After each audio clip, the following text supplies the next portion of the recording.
안녕하세요. 책과 함께하는 시간입니다. 오늘 준비한 것은 불필요한 감정에 의연해지는 삶의 태도, 제목, 담백하게 산다는 것, 양창순 지음 준비했습니다. 이 책은 모두 5개의 장으로 이루어져 있습니다. 1장, 담백하게 산다는 것의 의미. 2장, 담백한 삶이 가져다 주는 최고의 선물. 3장, 담백한 삶을 방해하는 몇 가지 요소들. 4장, 담백한 삶을 위한 마음 솔루션.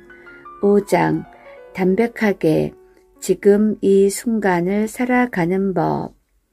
이 중에서 몇 가지 골라서 읽어보겠습니다. 모자라지도 넘치지도 않게 딱 그만큼만.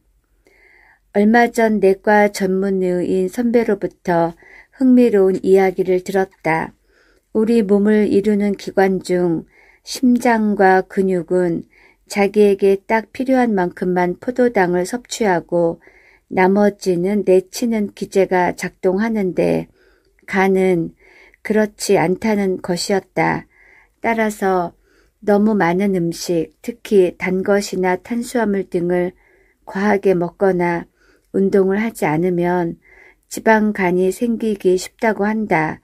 그런데 요즘 우리나라에서 지방간을 앓는 사람이 늘고 있다고 했다. 과거에는 알코올성 지방간이 많았는데 먹을거리가 풍요로워지고 활동량은 줄어들면서 음식에 의한 지방간 환자가 늘어나고 있다는 것이다. 그 말을 듣고 나니 새삼 우리 생활에 얼마나 절제가 필요한지를 깨닫게 되었다. 특히 사람과 사람 사이에서도 그런 절제가 꼭 필요하다는 생각이 들었다. 예를 들어 화려한 거칠애로 포장된 관계는 어딘가 어색하고 불편하다. 요즘은 물건을 봐도 포장 기술이 너무 발달해서 어느 것 하나 예쁘지 않은 것이 없다. 하지만 대부분의 포장지는 곧바로 쓰레기통에 버려진다. 모아두려고 해도 잘 되지 않는다. 음식도 마찬가지다. 식당에 가보면 음식에 화려한 장식을 하는 곳이 참 많은데 처음에는 감탄하다가도 먹고 난 후에는 오히려 그 화려함이 부담스러운 뒷맛을 남기기도 한다. 그처럼 화려한 음식을 먹고 집에 돌아온 날에는 오히려 물에 찬밥을 말아 김치 하나, 짠지 하나를 얹어 먹고 나서야 아, 시원해, 이 맛이야 라고 한다는 사람들도 있다. 인간관계도 비슷하다. 상대에게 강한 인상을 주기 위해 화려하게 포장된 부자연스러운 관계는 결코 오래 가지 못한다. 일단 강한 인상을 주려고 하면 그 과정에서 에너지가 너무 많이 소모된다. 우리는 상대방이 나를 있는 그대로 사랑해주고 받아들여주기를 바라면서도 있는 그대로 나를 보여주고 싶어 하지는 않는다. 상대방이 나를 싫어하고 떠날까봐 두려워서이다. 그런 모순이 어디 있겠느냐마는 이는 임상에서 내가 늘 경험하고 있는 일이다. 사진을 찍어도 누군가 나를 보고 있으니 완벽한 사진이 나와야 해서 사진 찍기가 두렵고 누군가에게 어떤 말을 하면 상대가 날 어떻게 평가하고 판단할까 두려워서 말을 못하겠다는 식이다. 그래서 누군가를 만나기 전에 시나리오를 쓰다 보니 관계 자체에 피곤함을 느낀다. 마음이 늘 불안하므로 담백함과는 거리가 멀다. 그러나 사실 허심탄회하게 있는 그대로의 나를 보여주는 관계가 오히려 더 오래 가는 경우가 많다. 마음이 편한 덕분에 자연스러운 관계가 이루어지기 때문이다. 결론적으로 음식이든 인간관계든 넘치지도 모자라지도 않게 딱 필요한 만큼만 절제한다면 많은 부분이 심플해질 수 있다. 이것이 바로 담백한 삶을 살아가는데 가장 우선해야 할 과제다. 그리고 알고 보면 그리 어려운 일도 아니다. 몇 가지 매뉴얼만 지킨다면 말이다. 예를 들어 우리는 살아가면서 의도와는 다르게 말실수를 할 때가 많다. 그런데 그것을 상대방이 끝까지 붙잡고 늘어지면 참으로 난감하지 않을 수 없다. 그러니 최소한 그런 말실수에는 서로 너그럽게 이해하고 넘어가는 편이 좋다.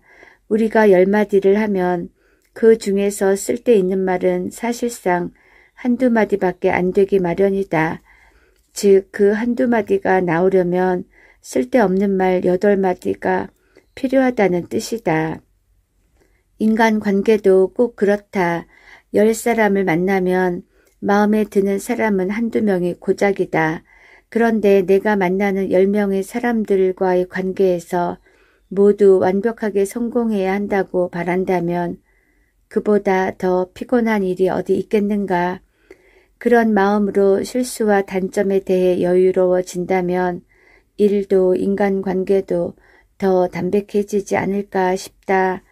또한 남의 이야기를 경청하는 만큼 내 이야기는 가능한 줄이고 절제하는 편이 좋다. 남의 이야기를 장황하게 듣고 싶어하는 사람은 없다. 심지어 가족도 그렇다. 나 역시 그런 실수를 한 경험이 있다.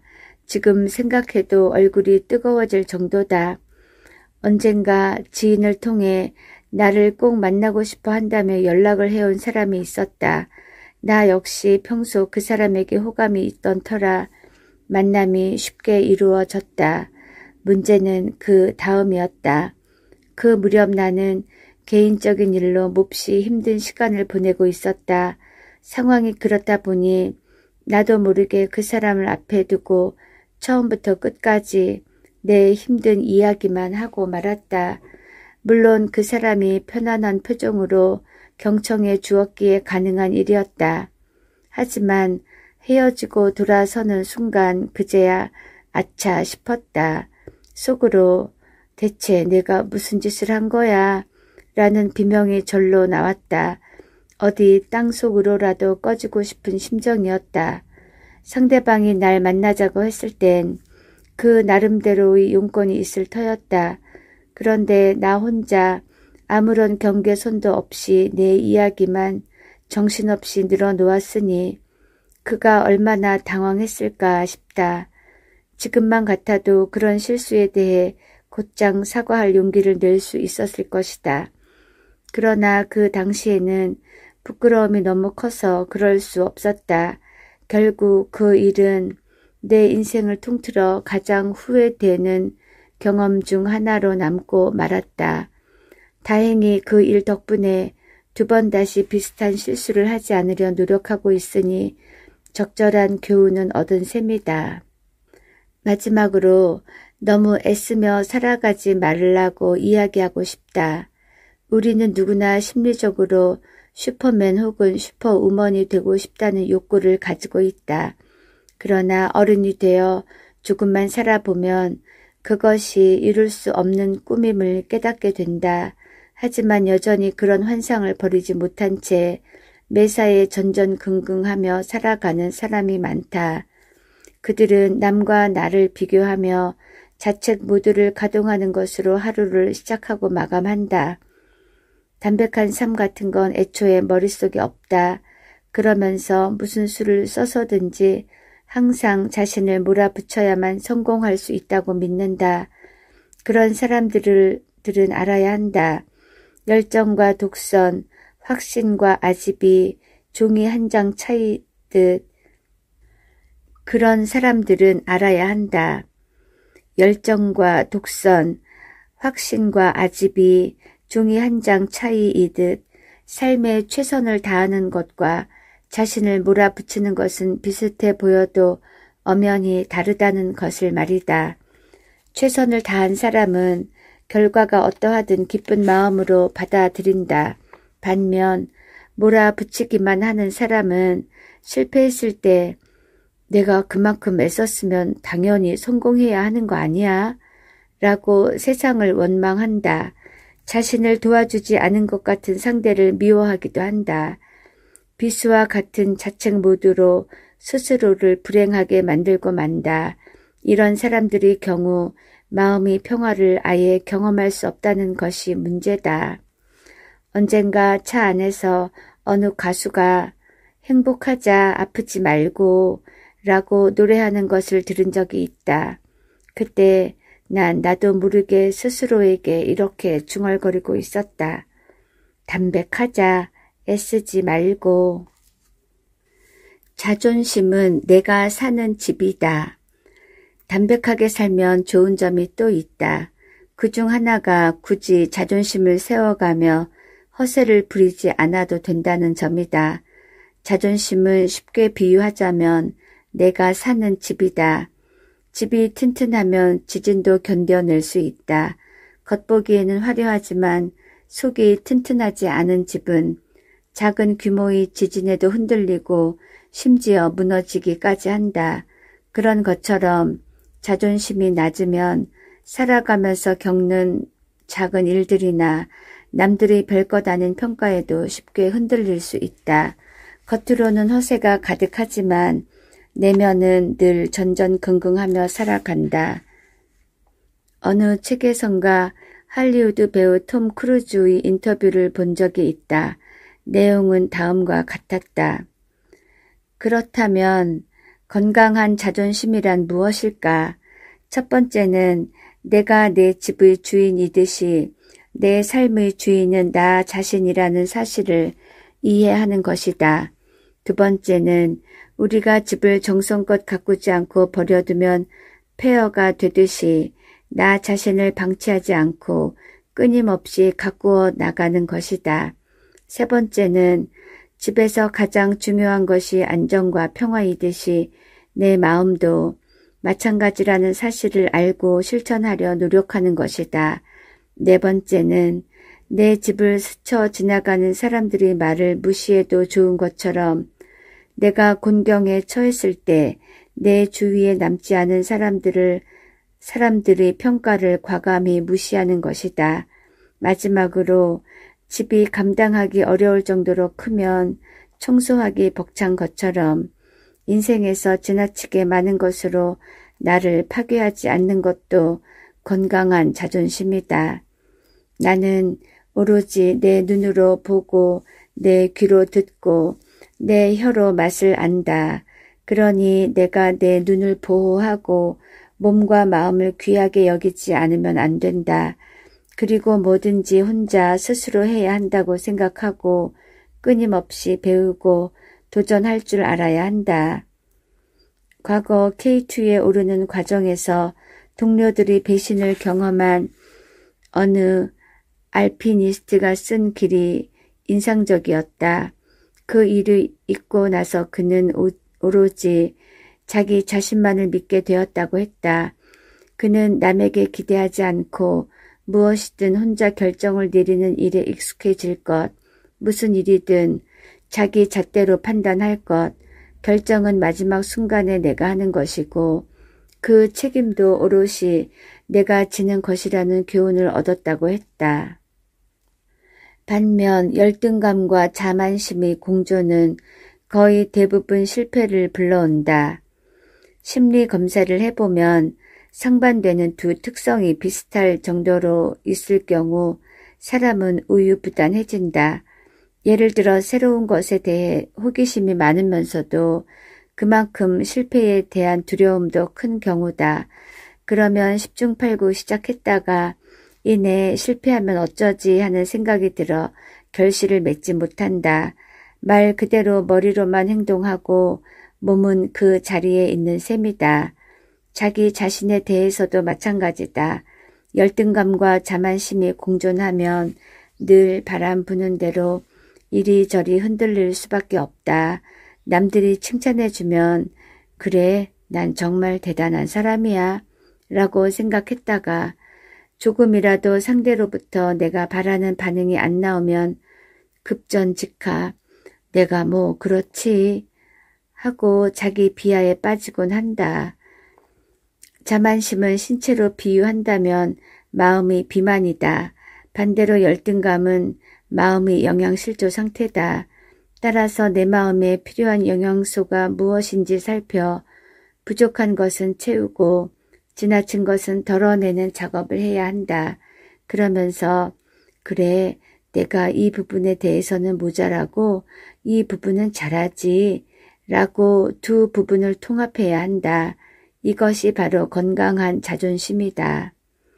그런데 우리가 살면서 가장 자존심을 세우는 관계는 모순되게도 바로 나 자신과의 관계일 때가 많다. 쉬운 예로 남들은 다 나를 괜찮다고 하는데 정작 나는 내가 마음에 들지 않는 경우가 그렇다. 물론 나 역시 가끔 그런 경험을 한다. 강의를 하거나 발표를 하고 나서 다른 사람들은 다 좋았다고 하는데도 나는 내가 마음에 안 드는 것이다. 여기서 한 발자국 더 나아가게 되면 결국 도대체 난 왜 이 모양일까 하면서 스스로를 비난하기에 이른다. 잘난 척하는 태도 역시 열등감에서 비롯된다. 열등감이 사라지면 일부러 잘난 척하는 태도를 보일 필요도 없어진다.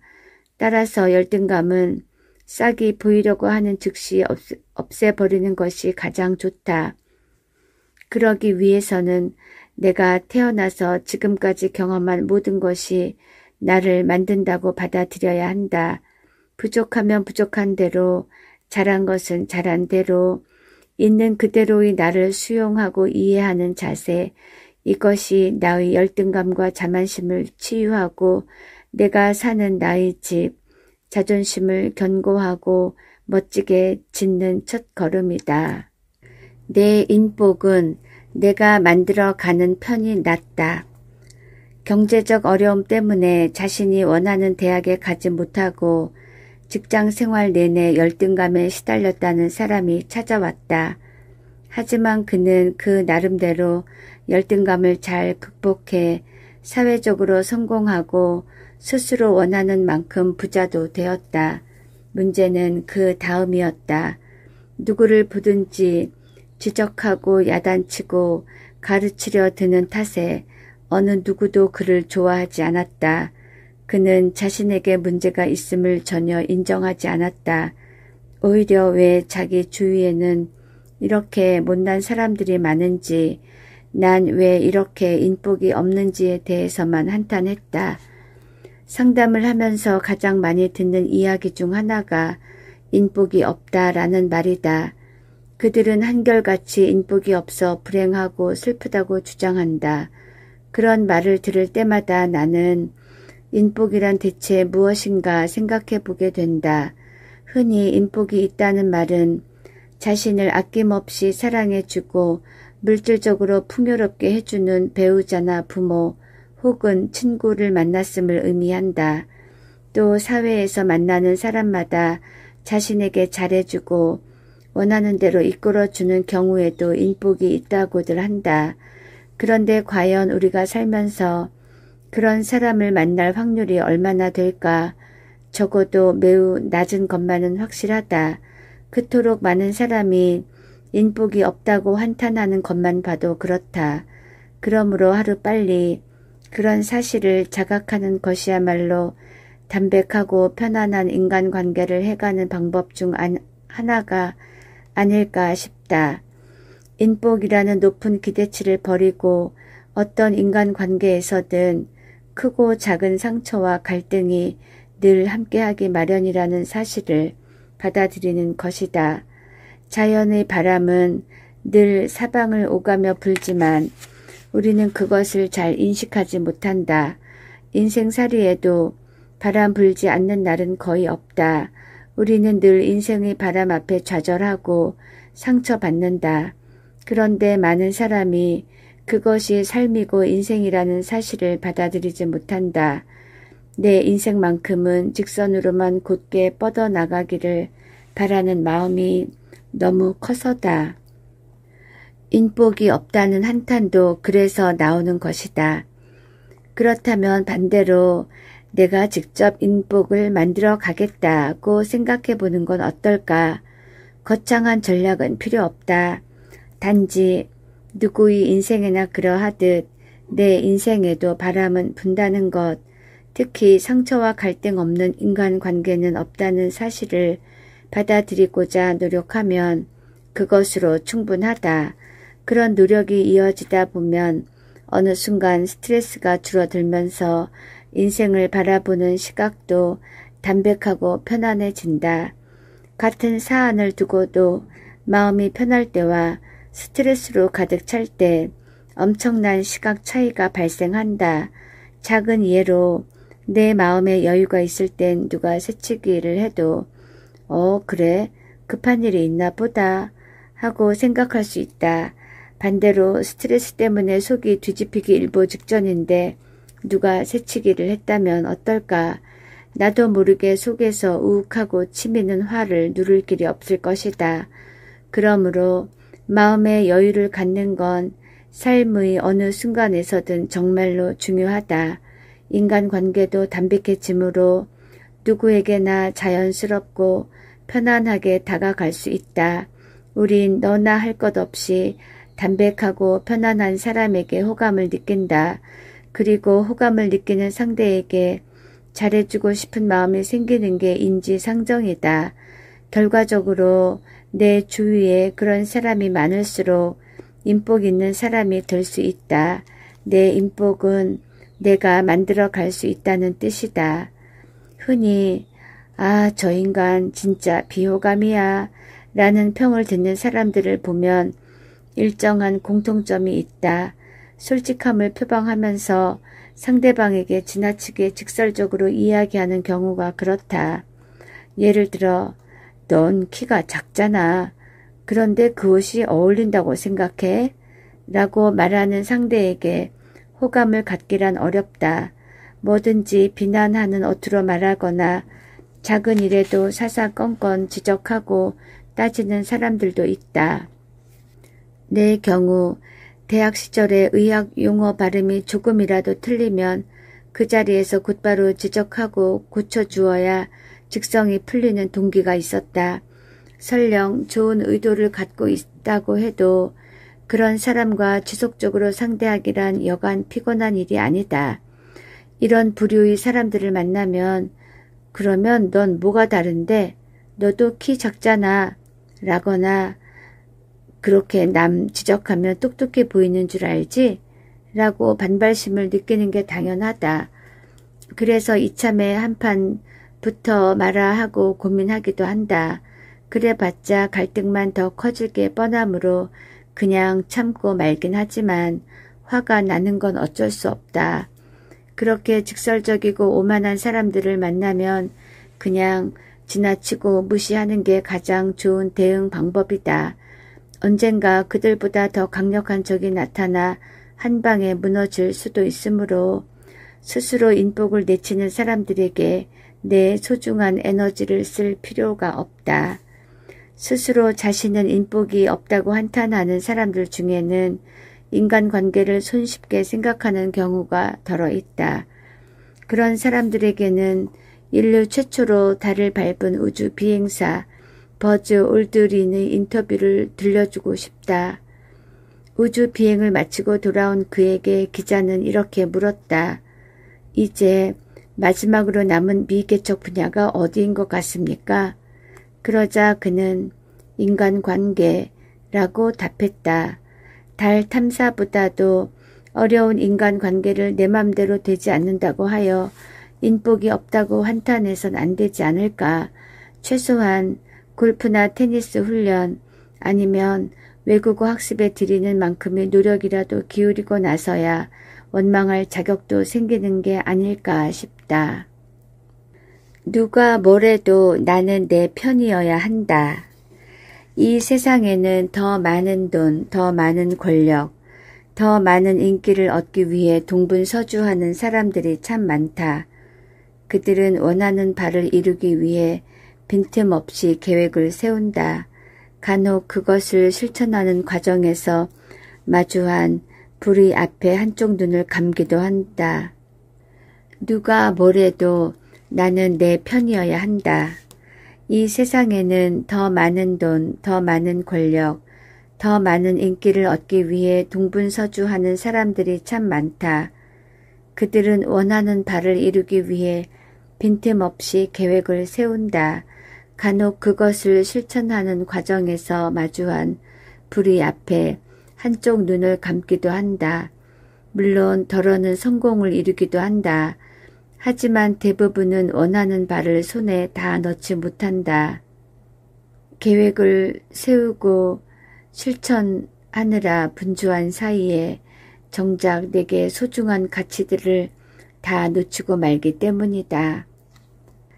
벨기에의 시인이자 극작가 모리스 마테를링크가 쓴 희곡 파랑새에는 진정한 행복을 위해 파랑새를 찾아 떠나는 두 남매가 나온다. 남매는 행복의 파랑새를 찾아 멀리 여행길을 떠나지만 그 어디에서도 파랑새를 찾지 못한다. 그러다 결국 집에 돌아와서야 집 문에 매달린 새장 속에서 파랑새를 찾게 된다는 이야기이다. 파랑새의 내용처럼 항상 진실도 우리 옆에 있고 좋은 사람도 내 옆에 있건만 우리는 항상 화려한 삶을 갈망하느라 내 주위에 있는 소박하고도 진솔한 관계의 가치를 놓치고 산다. 그런 의미에서 보면 우리는 스스로의 편이 아닐 때가 더 많은 것 같다. 결국 역시나 나의 가장 큰 적은 바로 나인 셈이다. 하지만 진정으로 행복해지기 위해서는 그렇게 살아서는 곤란하다.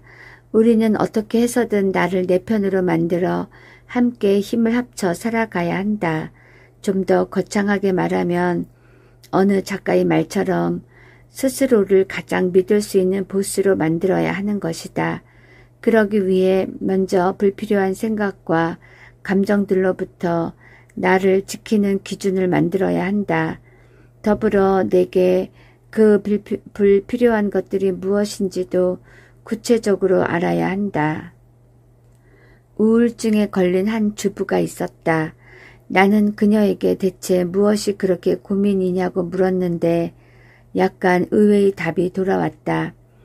자기가 우울증에 걸려서 가족들 식사를 제대로 챙겨주지 못하는 것이 고민이라고 했기 때문이다.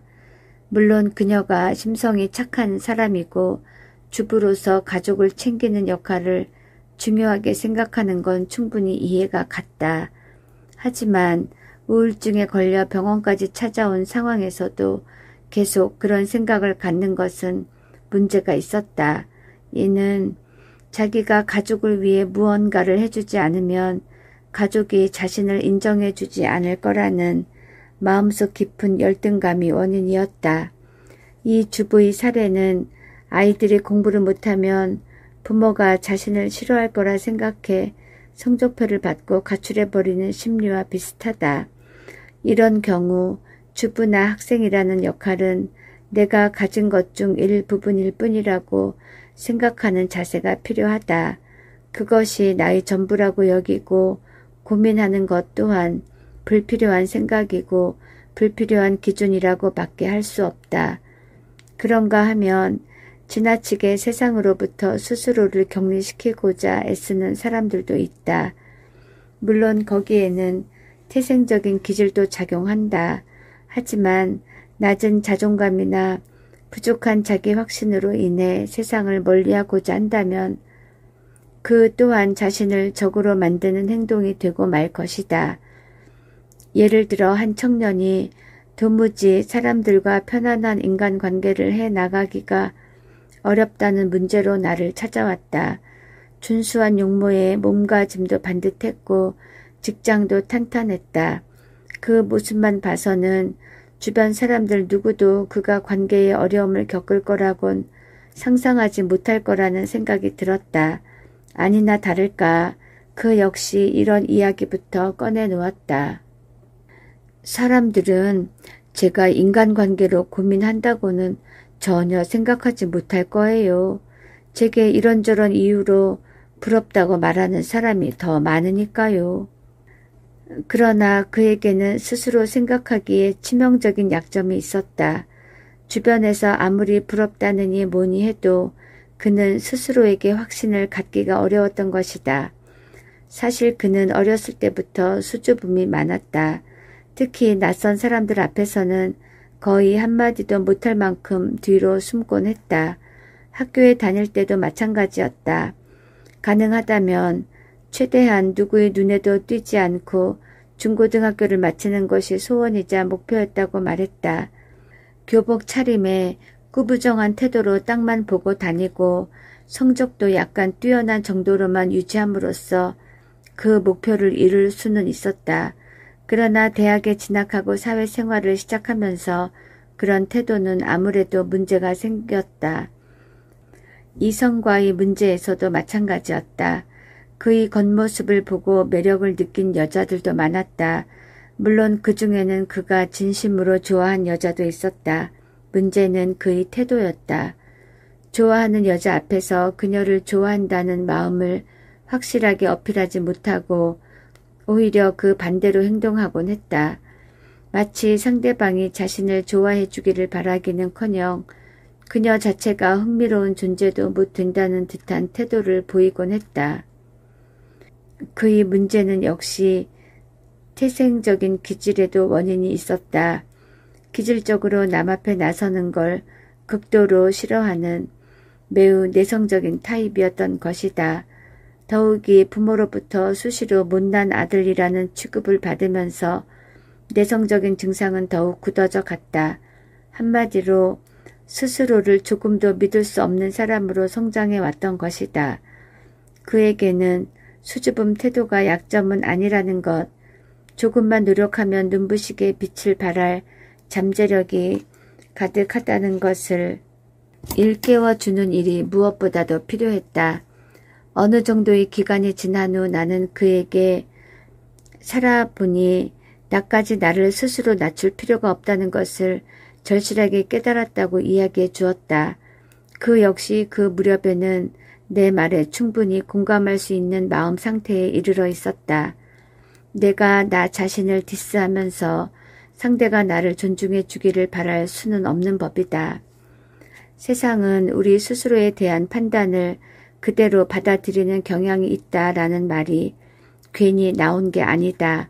스스로를 힘없는 존재라고 생각하기 시작하면 세상 사람들 모두 나를 그렇게 생각하게 된다. 특히 요즘처럼 상대에 대한 평가가 각박한 세상에서는 더욱 그렇다. 그런 뜻에서 나는 어느 누구도 다른 사람들보다 낫지 않다라는 프랑스의 정신분석가 프랑스와즈 돌토의 말을 마음에 새기곤 한다. 과도하게 자만심을 가질 필요도 없지만 구태여 내 머리 위에 다른 사람을 둘 필요도 내가 다른 사람의 머리 위에 있을 필요도 없다. 결국 내 인생의 리더는 바로 나 자신이고 나라는 회사를 경영해가는 CEO도 나 자신이라는 점을 알 필요가 있다. 나는 그런 리더의 자리를 산 봉우리에 비유하는데 공감하는 사람이 꽤 많다. 산 봉우리가 어떤 자리인가? 비가 오면 가장 먼저 비를 맞고 눈이 오면 가장 늦게까지 눈이 녹지 않는 자리다. 높이 솟아 있어서 많은 사람의 이야깃거리가 되는 자리이기도 하다.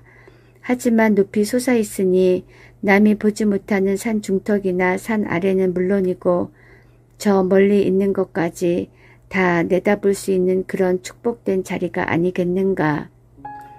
나 자신에게 그런 자리를 허락해 줄 필요가 있다. 그러기 위해서는 몸과 마음이 가벼워야 산에 오를 수 있는 것처럼 내 마음을 담백함으로 채우고 불필요함을 벗어 던져야 한다.